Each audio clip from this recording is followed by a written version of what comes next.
Hey guys, this is Anon, and today I am going to bring out some gameplay on the STI, the Russian Tier 9 heavy tank. This is a video I've been working on for a while. I just never got around to finishing it because this is personally one of my favorite heavy tanks in the game. On paper, it compares pretty similarly to like the IS-8 and the E-75, other pretty heavy tanks at Tier 9. But the armor profile, as anybody knows that's driven this or fired against it, is what makes this tank truly special. Hull down, it is an absolute monster. I think, in my opinion, it's probably the strongest hull down tank aside from maybe the E-75 and T-62A in the right situation.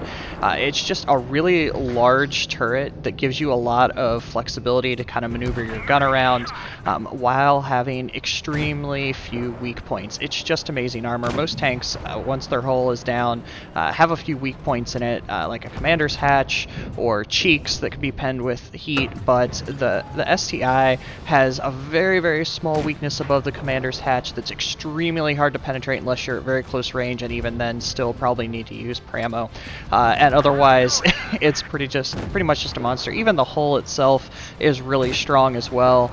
A lot of lower tier tanks and mediums have a hard time penning it, especially if you're moving around, and the hull is such a slim profile because the turret's so large on top that it's really easily to keep safe. And it also has 8 degrees of gun depression, so you can really use all those ridgelines and stuff. So as a really pure heavy, it's just really fantastic.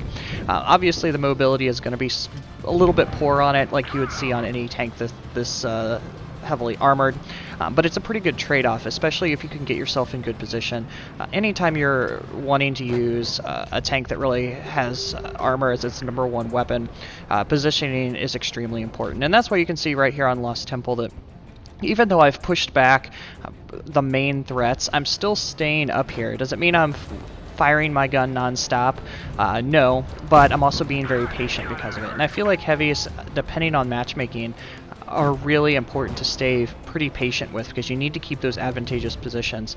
If you're rolling around on flat ground in a heavy, that negates your armor because there's so many weak spots in the hull and things like that, and then you become really vulnerable to medium and light tanks. So you have to constantly be aware of where the other tanks are and the cover that you have going on in a map, so you can make sure you can really use those advantages the right way. Talking about matchmaking with a tank like this a little bit more, you really have to be good at reading the matchups right off the bat. I mean, I could see instantly that I was going to be low tier, and so that is another reason I was going to be a little bit more patient with it, because you have much more challenging tanks to fight and a lot more DPM on the other side when you're facing 10s. When you're high tier, you can play it a little bit more aggressively depending on what's going on and what the map is, and that's why you just really have to be good about reading it. If you know you're facing a lot of tier 8s, they're going to have a hard time even penning your hull, then you can play that more aggressively and kind of get in everybody's face. But like I said, on tier 10, it's fine to play it a little bit slower and make sure that you're aware of what's going on. So this is pretty much just mop-up time at this point, but I wanted to show this game just because of the patience. And it's always nice when you can show a solid game when you're low tier. Sometimes that stuff just has to lay out a little bit nicer, but this is one of those tanks that really holds its own pretty well at tier 10 versus some others that can struggle as you kind of move up and have different situations. So not necessarily the absolute biggest game I've ever had, and it played pretty easy, but still an ace because you're spotting and able to farm a lot of damage on tier 10.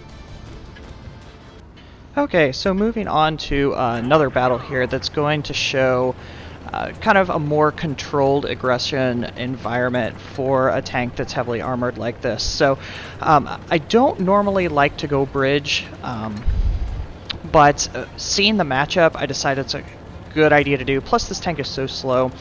I'll go bridge in a super heavy, depending on the matchup, but I'm also not afraid to flank at him as well, just because it's such a shooting gallery kind of up here that it puts you in a bad situation a lot of times. So this tank side scrapes so well, so I'm going to go ahead and set up like that. I wish this VK hadn't come up here, and that's partially because I think that's really bad positioning.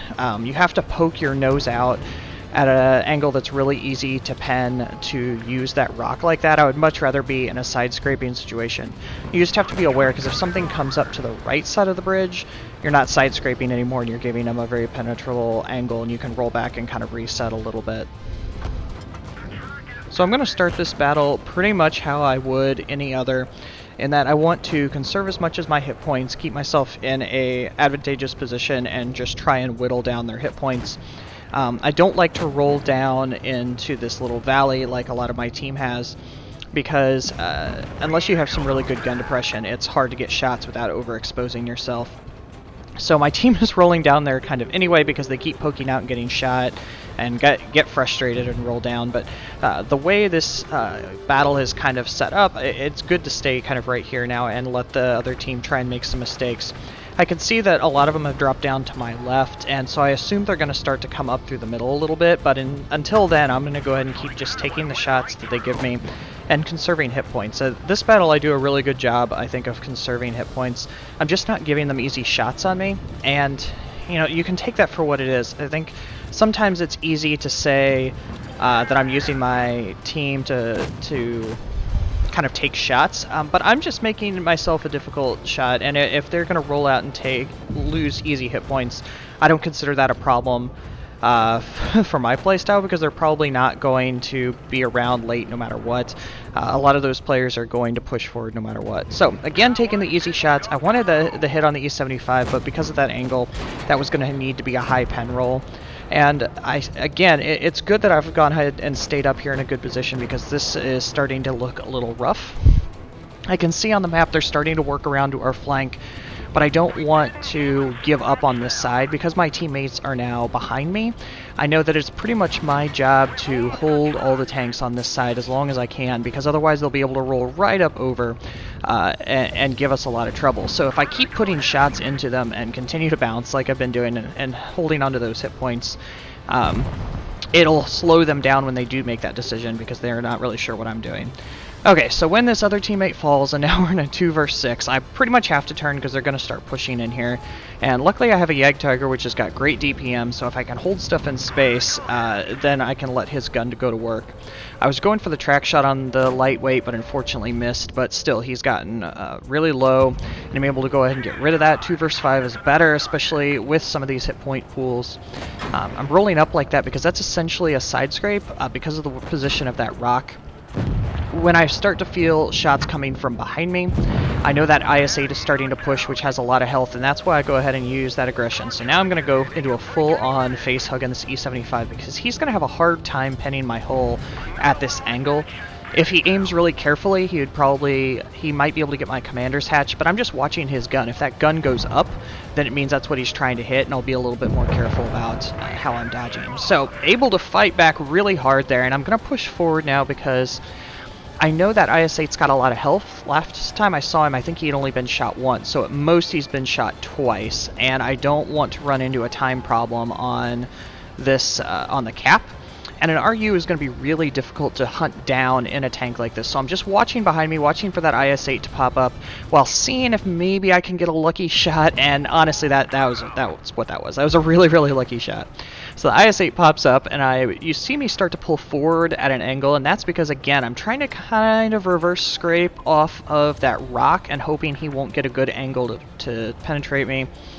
And now that I have the hit point advantage and I can see my adrenaline is almost full, I am able to just charge. And this is a great situation because I was able to hold on to so many of my hit points that this is a pretty easy situation at this point. He's going to need some luck, and so I can go ahead and just charge right in again. Face hug works really well with this tank unless they have really fantastic gun depression, which the IS-8 doesn't necessarily, so I get the nice bounce. I have enough gun depression to shoot into his pike. And here again is where you can see he's pointed up, so I can see he's trying to aim on that commander's hatch, so I'm just kind of wiggling the turret around a little bit, even though I'm not worried about dying at this point, and can go ahead and close it out. So heavies and tank destroyers are all about positioning, and I think that this is no different. You're not going to move around the battlefield super quick, so you need to make sure you know what's going on and put yourself in a position that'll work well. So hopefully this helps a little bit. I love this tank, and hopefully you enjoy it as well, and take care, guys.